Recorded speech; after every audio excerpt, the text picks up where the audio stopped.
Hello viewers, today we are discussing our paper third Science and Technology Unit 8 और हमारा topic है alternate sources of energy.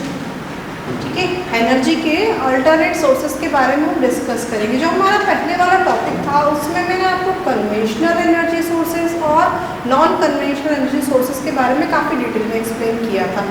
तो उसमें जब हम स्टडी कर रहे थे तब कन्वेंशनल का जब जिक्र हुआ तो हमें समझ में आया कि कन्वेंशनल सोर्सेस ऑफ एनर्जी जो है वो ऐसे सोर्सेस हैं जिसमें कि एक न एक दिन वो ख़त्म हो जाएगी एनर्जी। ठीक है, अब हमको ज़रूरत है ना कि क्योंकि हमें हमारे डेली रूटीन वर्क के लिए एनर्जी तो चाहिए, तो उसके लिए ऐसे सोचा गया कि कुछ न कुछ दूसरे एनर्जी सोर्सेस को, ऐसे कौन सी चीज़ें हैं जो नेचर से हमको मिली और हम उनके एनर्जी का अपने लिए कुछ यूज़ कर सकते हैं उसी तरीके से। तो उसके लिए अल्टरनेट सोर्सेज ऑफ एनर्जी को सर्च किया गया, देखा गया, और उसमें सबसे इम्पॉर्टेंट जो है, वैसे सभी का अपना अपना इम्पॉर्टेंस है, लेकिन मेरे अकॉर्डिंग जिसको फर्स्ट नंबर है that is the solar energy. अब हम उसको डिस्कस करते हैं। सोलर एनर्जी, सबसे पहले तो हम देखें कि सोलर एनर्जी है क्या। The energy obtained from the sun, sun से हमको जो भी एनर्जी मिलती है उसको सोलर एनर्जी बोला जाता है। ठीक है, अब इसके बारे में बात करते हैं। The nuclear fusion reactions taking place inside the sun, sun के अंदर जो नाभिकीय संलयन की क्रिया चलती रहती है, न्यूक्लियर फ्यूजन की जो रिएक्शन होती है उस रिएक्शन की वजह से keeps on liberating enormous amount of heat and light energy, उसकी वजह से बहुत ही ज़्यादा, बहुत बड़ी मात्रा में हीट और लाइट एनर्जी का इमिशन होता है। ठीक है, और this heat and light energy is radiated by the sun. अब जो हीट एंड लाइट एनर्जी उसके अंदर जनरेट होती है ना, तो वो इमिट कर देता है। और कहाँ इमिट करता है? उसको रेडिएट कर देता है in all direction in the form of solar energy, सारी के सारे डायरेक्शन में सोलर एनर्जी के फॉर्म में। एक बार फिर से इसको समझते हैं कि सोलर एनर्जी क्या है। एक ऐसी एनर्जी जो कि हमको सन से मिलती है उसको हम सोलर एनर्जी बोलते हैं। और सन के अंदर ये एनर्जी कहाँ से आती है इतनी सारी? तो सन के अंदर न्यूक्लियर फ्यूजन रिएक्शंस जो कि कंटिन्यूसली उसके अंदर होती रहती है, उसकी वजह से बहुत ही बड़ी मात्रा में हीट और लाइट एनर्जी जनरेट होती है। और वो हीट और लाइट एनर्जी जो होती है उसको सन रेडिएट कर देता है सारे डायरेक्शंस में, ऑल डायरेक्शंस में, और उसी को हम बोलते हैं सोलर एनर्जी। अब ये जो सोलर एनर्जी जो कि हम हमेशा देखते रहते हैं, तो ये तो बहुत ज़्यादा मात्रा में वैसे भी हम जानते हैं, हमें भी दिखाई देता है, पर उसके कुछ एडवांटेजेस हैं और कुछ डिसएडवांटेजेस भी हैं। अभी हम बात करते हैं advantages of solar energy. It is considered as the cleanest form of energy, इसको क्लीनेस्ट फॉर्म ऑफ एनर्जी मतलब सबसे साफ रूप एनर्जी का इसको माना जाता है। क्यों माना जाता है? तो देखिए, there is no emission of harmful gases. आपको मालूम है व्हीकल चलता है तो कार्बन डाइऑक्साइड, कार्बन मोनोऑक्साइड, ऐसे अलग अलग बहुत तरीके की गैसेस जो है वो रिलीज होती है। मैंने आपको बताया भी था कि जितनी भी फैक्ट्रीज हैं उनमें से कई बार जहरीली गैसें निकलती हैं, क्योंकि वो सब किसकी वजह से निकलती है? हमारे उन एनर्जी सोर्सेस की वजह से। और जब आप मतलब जहाँ पर भी एनवायरनमेंट में जाती है तो वो उस पूरे एनवायरनमेंट को पॉल्यूट करती जाती है। इसके अलावा अगर हम कार्बन डाइऑक्साइड के रिलीज की बात करें तो देखिए वो एक हॉट गैस है, वो एनवायरनमेंट में गर्मी पैदा कर देती है, और यही एक कॉज है हमारे ग्लोबल वार्मिंग का भी। तो जो हमारा जो सन है ना, यहाँ पर ऐसा कोई इमिशन होता ही नहीं है इससे हार्मफुल गैसेस का, इस वजह से इसको क्लीनेस्ट फॉर्म ऑफ एनर्जी बोला जाता है। नेक्स्ट है, there is an ample amount of energy available on earth as long as the sun exist. जब तक सन का अस्तित्व है, जब तक सूर्य का अस्तित्व है, ये क्रियाएं चलती रहेगी, क्योंकि सूर्य का अस्तित्व जो है, सन का जो एग्जिस्टेंस है वो क्यों है? न्यूक्लियर फ्यूजन की वजह से। और अगर न्यूक्लियर फ्यूजन है तो बहुत ज़्यादा मात्रा में हीट एंड लाइट एनर्जी निकलेगी, और हीट एंड लाइट एनर्जी को ही हम सोलर एनर्जी बोलते हैं। तो जब तक सन का एग्जिस्टेंस है तब तक ये प्रोसेस चलती है, और जब तक ये प्रोसेस चल रही तब तक हमको सोलर एनर्जी जो है वो अर्थ पे मिलती रहेगी। ठीक है, the energy can be stored in batteries. अब इसके बाद में ये जो एनर्जी जनरेट होती है तो इसको बैटरीज में भी स्टोर करके रखा जा सकता है, मतलब हम बाद में भी उसका यूज़ कर सकते हैं। रिडक्शन इन यूटिलिटी कॉस्ट, इसकी जो कॉस्ट आती है यूटिलिटी की वो भी बहुत ही कम होती है। उसके बाद में free energy, because it can be trapped easily. अगर आपको कहीं पर भी इसका यूज़ करना है, थोड़ा सा सेटअप आप लगाएंगे और आपको एनर्जी मिल जाएगी, ठीक है। तो एक तरीके से इसको हम सोलर एनर्जी को फ्री एनर्जी मतलब मुफ्त ऊर्जा भी कह सकते हैं। इसके बाद में बात करते हैं इसके डिसएडवांटेजेस की।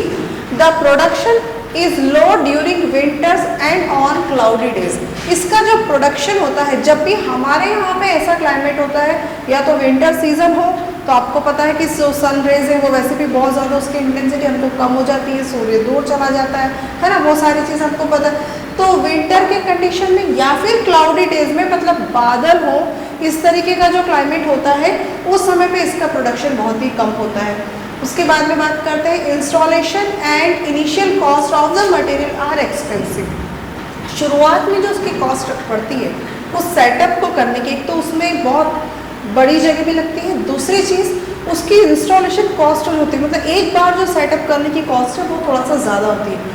उसके बाद में बात आती है स्पेस कंजम्पशन इज़ मोर। मैंने अभी बताया था आपको कि इसका जो सेटअप होता है it required a large space, बहुत बड़ी जगह उसको लगती है। आपने सोलर पैनल वगैरह सारा कुछ देखा हुआ होगा कहीं ना कहीं। तो ये जो चीज़ें हैं ये कुछ इसमें कमियां हैं जिसकी वजह से अभी हम पूरी तरीके से सोलर एनर्जी का यूज़ नहीं कर पा रहे। The next is wind energy. The energy produced from wind is called wind energy. Wind से जो एनर्जी प्रोड्यूस होती है उसको हम विंड एनर्जी बोलते हैं। Wind is caused due to, अब ये विंड कैसे फ्लो होती है तो देखिए उसको देखते हैं। It is caused due to the unequal heating of land and water bodies by the sun. देखिए जब भी धूप निकलती है, सनरेज मिलती है हमको, सोलर एनर्जी जो मिलती है सन से जो हमको मिलती है वो लैंड के ऊपर भी फॉल होती है और वो वाटर बॉडीज के ऊपर भी फॉल होती है, ठीक है। और दोनों के ऊपर वो उसको हीटिंग करता है, ठीक है, वो उसको गर्म करता है। लैंड के ऊपर होगी तो लैंड को हीट करती है, वाटर बॉडी के ऊपर जब गिरेगी तो वाटर बॉडी को हीट करेगी, ये उसकी टेंडेंसी होती है। अब जो लैंड के ऊपर जो हीटिंग है और जो वाटर बॉडीज के ऊपर जो हीटिंग है, क्योंकि वो मटेरियल अलग है, वाटर बॉडी एक अलग चीज़ होती है, लैंड अलग मटेरियल है, वो सरफेस एक डिफरेंट है दोनों, इसलिए सन से तो इक्वल अमाउंट ऑफ हीट आता है लेकिन वो दोनों के अंदर हीटिंग डिफरेंट अमाउंट में होती है, ठीक है। मतलब उसकी जो हीटिंग होती है दैट इज अनइक्वल हीटिंग। समझ में आया? तो अब इस अनइक्वल हीटिंग के कारण, मतलब लैंड एंड वाटर बॉडीज में जो अनइक्वल हीटिंग होती है उसकी वजह से विंड होती है और this unequal heating generates air movement. इस अनइक्वल हीटिंग के कारण एयर का मूवमेंट स्टार्ट होता है, ठीक है। और ये जो मूवमेंट स्टार्ट होता है it causes winds to blow, और इसी की वजह से हवा जो है वो बहती है, ठीक है, पवन जो है वो बहती है, विंड ब्लो होती है। अब इसके भी कुछ एडवांटेजेस हैं और कुछ डिसएडवांटेजेस भी हैं। Advantages of using wind energy. Wind energy is a renewable source of energy. ये भी एक रिन्यूएबल सोर्स ऑफ एनर्जी है और मतलब इसको हमको मतलब ये कभी भी नहीं खत्म होने वाला है, ये फिर से नेचर से ही जनरेट हो जाता है। Wind energy does not cause any pollution. Wind energy कोई भी पॉल्यूशन नहीं करता है किसी भी तरीके से, क्योंकि इसमें कोई गैसेस मतलब रिलीज नहीं होती, कुछ भी ऐसा नहीं होता। It can generate energy in remote areas where other forms of energy is not possible. देखिए विंड तो हर जगह पर है, ठीक है, तो ये उन रिमोट एरियाज में जो बिल्कुल सुदूर दूरवर्ती जो एरियाज है जहाँ पर दूसरे कोई भी फॉर्म ऑफ एनर्जी नहीं है वहाँ पर भी ये एनर्जी को जनरेट कर सकती है। अब बात करते हैं इसके डिसएडवांटेजेस की। Wind energy forms can only be established where wind blows for a greater part of the year. देखिए विंड एनर्जी जो है वो विंड की ब्लोइंग से ही, हवा जब अच्छा तेज चलती है तभी जा करके वो फॉर्म जो है वो एनर्जी को जनरेट करता है, उसको प्रोड्यूस करता है। तो इसके लिए ऐसे एरियाज नहीं चाहिए जहाँ कुछ महीनों में, साल के कुछ महीनों में तेजी से हवा बहती है, उसके अलावा नहीं होता, बल्कि ऐसा आपको ये फार्म्स का सेटअप ऐसी ही जगह पर आप कर सकते हो जहाँ पर ज़्यादातर हिस्सा, साल का जो ज़्यादातर हिस्सा है वहाँ पर विंड ब्लो होना चाहिए।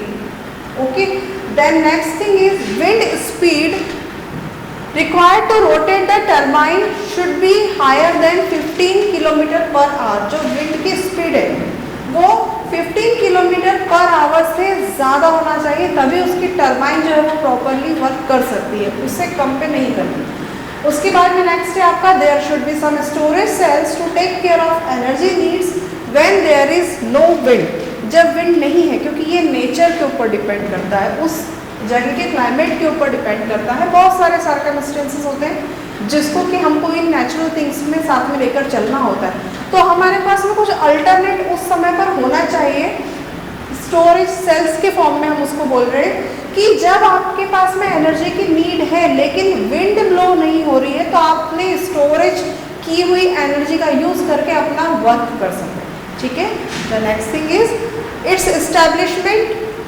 Require a large area of land. ठीक है, ये जो विंड एनर्जी फॉर्म्स होते हैं, है ना, जो पूरा सेटअप होता है, इसके एस्टेब्लिशमेंट के लिए आपको बहुत बड़ी जगह लगती है, लैंड की बहुत ज़्यादा एरिया लगता है, लार्ज स्केल पे होता है ये। Initial cost of setup is high, और शुरुआत में इस फॉर्म को सेटअप करने के लिए जो भी चीज़ें हमें लगती है उनकी कॉस्ट हाई होती है। और विंड टर्बाइन किल्स बर्ड्स। देखिए, जब विंड टर्बाइंस जब भी रोटेट होती हैं, घूमती हैं, तो डेफिनेटली वो जो उस एरिया में है, उस जगह पे से कोई बर्ड अगर निकल रही है तो उसको टकराने के बाद में वो बर्ड्स जो है वो किल हो जाती है। ठीक, और ये ऐसी चीज़ें हैं जो कि नेचुरल, मतलब अगर हम एनर्जी की बात करें तो इसकी हमको ज़रूरत है, तो ये बर्ड जो है ये भी हमारे लिए एनवायरनमेंट के लिए बहुत ज़रूरी है, और इस तरीके से उनका किल हो जाना ये एक बहुत बड़ा ड्रॉबैक है, डिसएडवांटेजेस है विंड एनर्जी फॉर्म का। अब बात करते हैं जियोथर्मल एनर्जी की। जियो means earth and thermal means heat. ठीक है, तो नाम से ही हमें क्लियर हो रहा है कि कुछ न कुछ अर्थ से रिलेटेड कोई हीट होगी। ठीक, अब जियोथर्मल एनर्जी क्या होता है? Geothermal energy is the heat energy from hot rock present inside the earth.